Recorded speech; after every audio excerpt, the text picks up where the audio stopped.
This is Amplify You, the podcast about you discovering your message and broadcasting it to the world.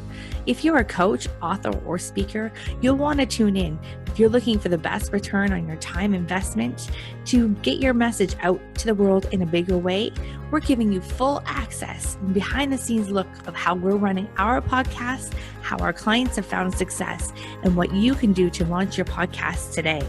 The world needs your message. I'm Michelle Abraham, the host. Join my family as we unleash your unique genius and find the connections you need to launch your adventure today. Join us and let's get amplified. Hello, Amplify You family. Michelle Abraham, your host here today. And I'm really excited to bring you a brand newly launched podcast and podcaster. We have a behind the mic interview today with Melissa Deely from Don't Wait for Your Wake Up Call podcast. So Melissa, welcome.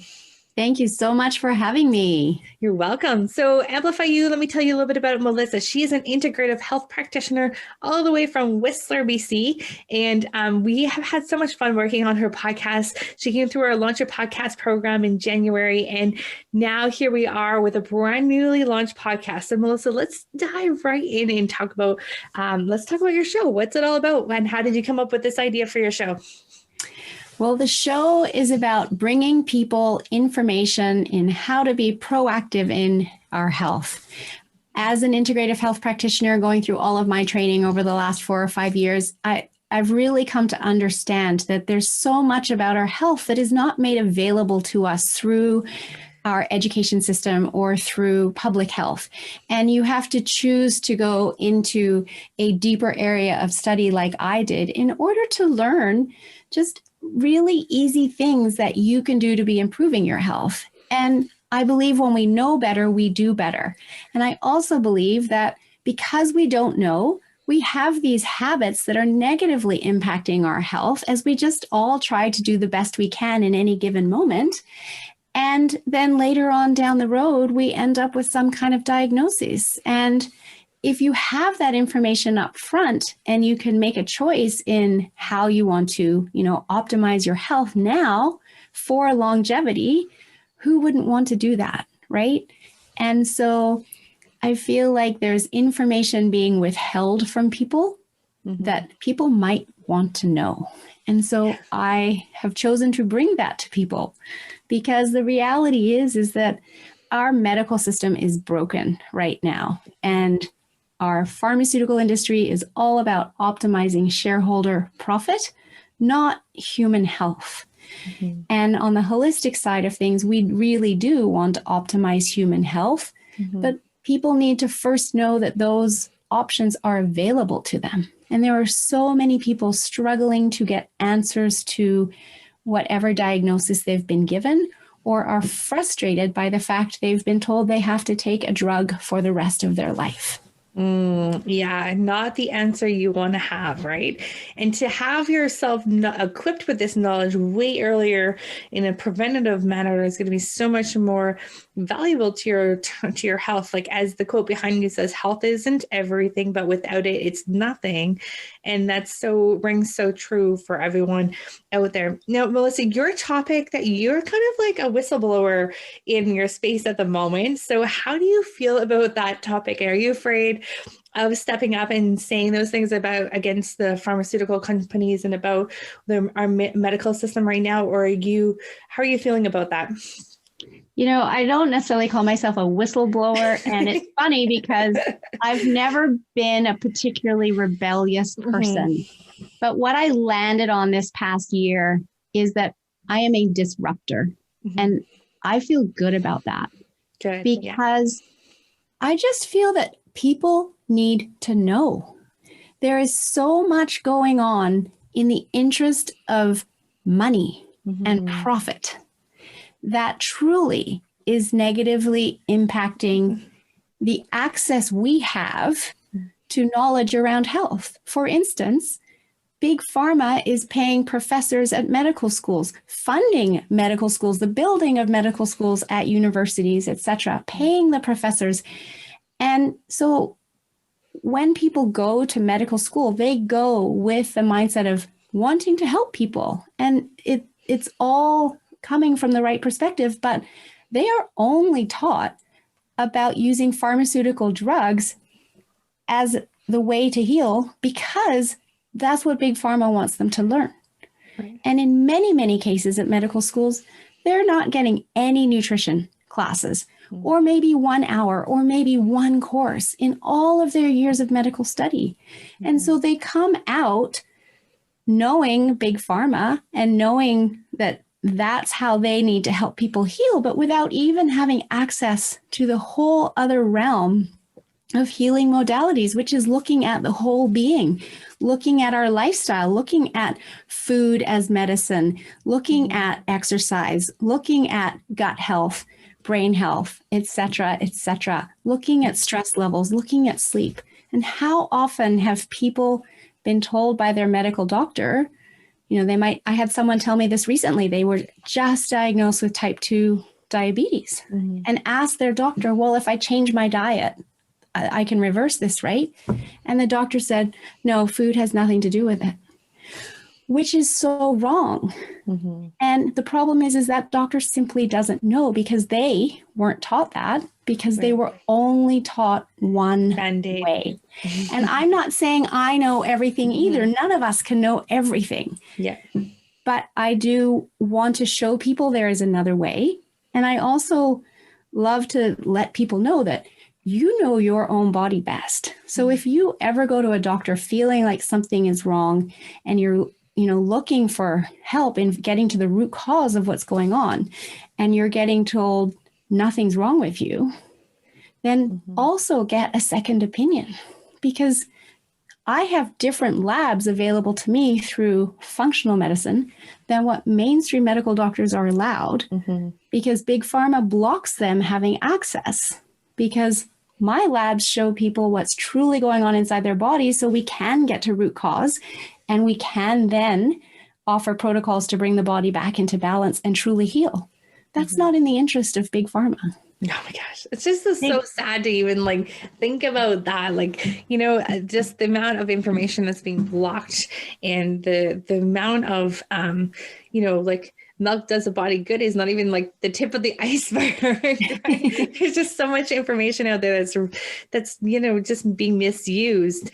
And I love what you said, that you're not a whistleblower, you're a disruptor. And I think that's so true. You really are passionate about what you do, and the available tests that you have are incredible as well. And I think that this is a really great thing that you're doing by having a podcast that's really don't wait for your wake up call.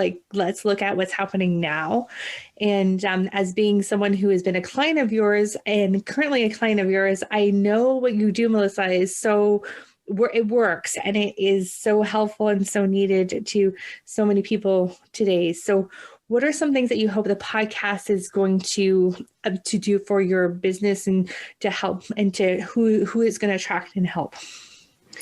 Well, it's interesting because there's only 4 episodes out so far, and I am not a social media guru. So I'm just, putting it out there. I don't have a huge following, but the response has been incredible of people just messaging me and saying, oh my goodness, I've listened to all 4 episodes and I love this.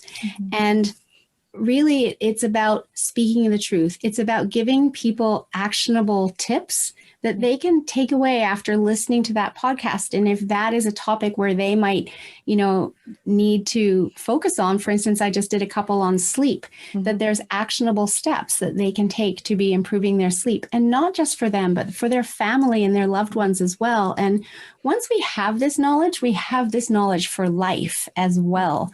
So, I feel like it's my mission to educate, to take all of the information that I've learned over the last 6 years, as well as continue to learn, and break that down into layman's terms so that anybody can understand it and take action. And then in addition to that, just having it out there and people responding in this way, and then they're sharing it with others, that there's somebody that is looking for answers right now. And when they hear my podcast, that might be the first time they realize that, oh, this is somebody who can help me. My niche is really gut health and helping people understand their toxic load. And there's not a lot of people out there talking about toxicity and how their toxic load is burdening our liver, which is causing problems with gut health and immune system and inflammation and triggering the onset of disease sometime down the road. And so having that conversation with people and creating awareness around it has them stepping into action, because we're so quick to write off symptoms from our body as aging or that's normal genetics or allergies, right?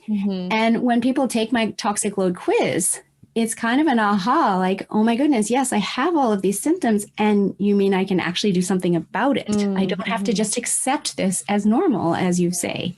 I feel like you're giving people hope. And like when people succumb to the big pharma, you know, that they're going to have to take this pill for the rest of their life kind of thing, I feel like they kind of are giving up on their own health. So I think you're really giving people hope that they don't have to go that way, and they don't have to give up on the search for, you know, preventative treatments or preventative ways of like helping yourself and being your own advocate for your own health, right? And that's absolutely what it comes down to. It shouldn't be that way, but we do have to be advocates for our own health. Back in ancient China, the doctors didn't get paid if their villagers got sick. Not the way that should be. Exactly. That is how I would love to see it be, because then, you know, the doctors would be motivated to teach proactive care, preventative care. We all take preventative care of our car, but we don't take preventative care of our body, because our health is something that we've been raised that we don't have to worry about, because if we get sick, we go to the doctor, we get a pill, we get better. And that system really is failing us. And so we have to revisit our priority around our health. We have to revisit what it means when our body is talking to us. I like to say, listen when your body whispers, so it doesn't have to yell at you. It's so much easier to bring your body back into balance when it's whispering than when it's yelling. And if we don't pay attention, it will continue to create symptoms, because it's trying to ask you to do something different. But in our busy modern stressed out world, we're so often focused on all the other things we have to do that we don't take the time to focus on what your body is asking you to do.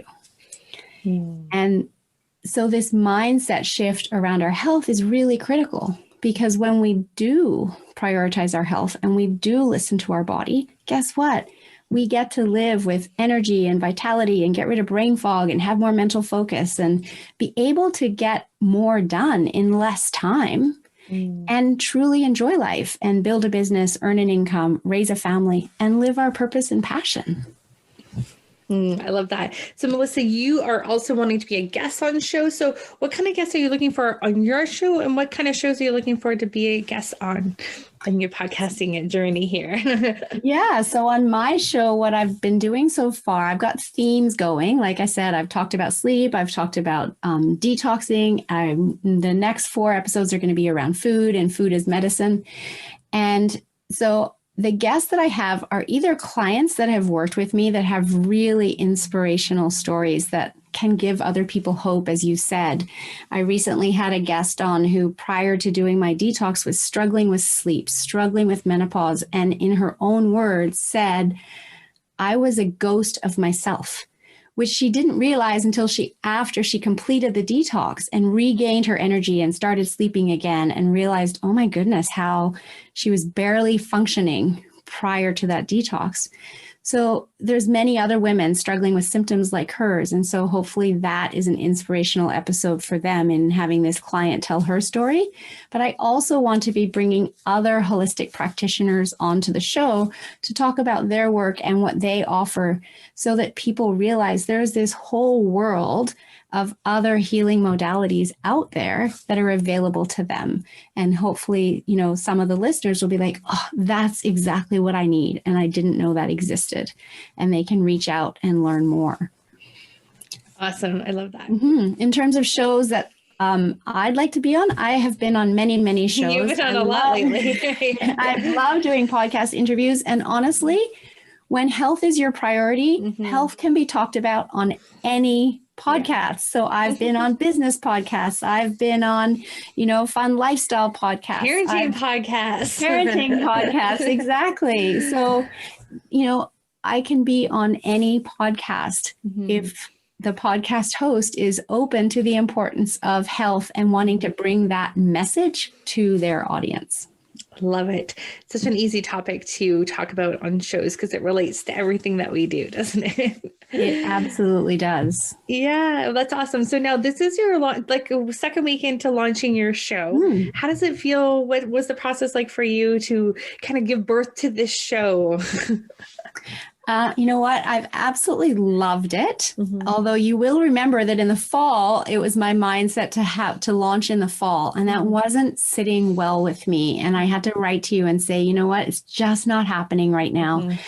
So I was really listening to my intuition and really being guided. And so, when you offered the opportunity to join your 30-day launch in January, that just felt so much better. And when I came into it, all the tools you provided made it so easy. And even coming up with the name, I kind of played around with it a little bit. But again, it really just kind of came to me one day that was the right name for the show. And then stepping into doing the interviews, like once I got started, I have just really enjoyed it. And then having different people recommend different guests to me has been really beneficial as well. And it feels really easy and really natural now. And yes, tomorrow, episode 5 comes out. I've recorded up to episode 8 now. So next week I'll be doing episode 9. I always want to stay a little bit ahead because if I don't, then I will get stressed out for sure. So staying ahead is my way of being able to do this in flow. And I also really loved your document on mapping out themes and just starting with 12 theme words around your podcast, because there have been times where, our brain is always going to talk us down and tell us we're not good enough and who are you to do this, etc. And times where I've worried about podcast fatigue. What if I run out of things to talk about, right? And as soon as I wrote down those 12 words, I realized, well, boom, there's my next 12 months. I can do 4 episodes around each one of those words easily. And I'm someone who will never stop learning. So as long as I continue learning, then I'm always going to have more to share. And so that's how I talk down my brain when it tries to tell me that, I'm going to have a short-lived podcast here or who am I to do this? Fade, right? Yes, so exactly. We coined the term pod fade after what we're finding is people after about 12 episodes or so will kind of slow down and figure it out. And it's interesting because we just had this conversation in our podcast guest workshop this afternoon. And what it comes down to, I think, is that you're actually you're strengthening your voice through those first 12 episodes or so. And so some people find that maybe that was not the topic that they're meant to talk about. And so instead of pod fading and letting it go, I like what you said is you brainstorm a whole bunch of topics so you have some things to pick from, but also letting go of the need for it to be exactly how you wrote it in your first description. So being able to it's going to evolve over time and it's going to be a fluid show, and be okay with that, because as you grow and as you learn more things and as you get better, your show is also going to morph into what you really want to talk about along the way. So I love that you have already kind of thought about that and kind of got your ideas in your head for a longer term show. So I think that's awesome. And I heard someone say this, and I think you might have said it in the training, but I heard it somewhere else as well, that if you aren't embarrassed by your first few episodes, you waited too long to start. Absolutely. Right? And I just thought that was a really good saying. And since launching my first 4 episodes, I've actually had the thought, am I embarrassed by them? Well, right now I'm not, but I wonder if in 5 years I might be. Right? I think that's the funny thing. That is one of the cornerstone things that we say in our business, is that if you're not embarrassed by them, you waited so long, because in what's happening in that process, people are getting that in that perfectionism, right? They get stuck in that perfectionism cycle of can't do it, it's not perfect yet, it's not perfect yet, it's not perfect yet. And then 147 takes later, you might as well have just released it. Now you're done with it, right? So I think that, and another thing that was brought up in our workshop this afternoon is that nobody can relate to perfect. So right. sharing you, sharing your story, relaxing, having fun with it, and like giving yourself permission to be you, I think is one of the best things you can do for your show, because it's when those cracks open up and you let people into you and who you are is where you're really going to get those raving fans. Exactly. And that's something that I always say to my clients as well. We are all human. It's impossible for us to be perfect. Mm-hmm. So I'm never going to ask anybody to be perfect or even follow, my protocols 100% perfectly. I live by the 80-20 rule. Mm-hmm. And that way, people have a little bit of room for error with forgiveness. Right? As opposed to, oh, I blew it. Now it's not perfect. I'm going to go back to zero and do nothing. Right. That gets you nowhere. Rid of that guilt around it. Exactly. But the 80-20 rule, everybody can live by that, right? Yeah, I love it. So, I love it. Well, thank you, Melissa, for sharing with us today all about your new baby that you've just birthed this week. And it is quite the process to get this thing going. For those of you who have not done a podcast yet, it is like a birthing process, but you have some coaches cheering you along the way. And you've done a great job of really just running with your show. And I'm excited to see, because it's got some buzz around it already, it being so new. And so many people are saying so many great things about it. I can't wait to hear 6 months from now what the show is doing for your business and how you've grown as a podcast host on the show as well. So I look forward to bringing you back again then. And until then, where can people find your show? On their favorite podcast listener, and literally just search Don't Wait for Your Wake Up Call, or at my website, yourguidedhealthjourney.com. Just click on podcasts at the top. Absolutely. And if you guys want some support with your journey in your health, do reach out to Melissa. If you're watching this video, you can see our contact information right there. If you're listening, the contact information will be in the show notes. So please reach out to Melissa. She is a wealth of knowledge, and she's got her hands on some incredible functional medicine tests as well that you can't get anywhere else, which are amazing. So Melissa, thank you so much for being with us today, and I can't wait to chat with you again. Thank you so much. And I just want to again say thank you for all of your coaching and guiding. I couldn't have done it without you. Just all the information you provide, the checklists, everything to keep us on track has been phenomenal. And that's what got me here. So thank you. Awesome. Well, thank you. So glad and so excited. It's like, you're so excited. It's like when your kids do something so cool. Yes. When your students launch and get their podcast out to the world, gets me so excited. So way to go, guys. And Amplify You family out there. If you are thinking about launching a podcast coming up soon, the end of this month, we are having a new cohort starting with us in our Launch a Podcast in 30-day program. So reach out and connect with us. And until next time, go out there and remember that your uniqueness is your genius. So bring that to the world. Let's do it. Thanks. Bye. Thank you.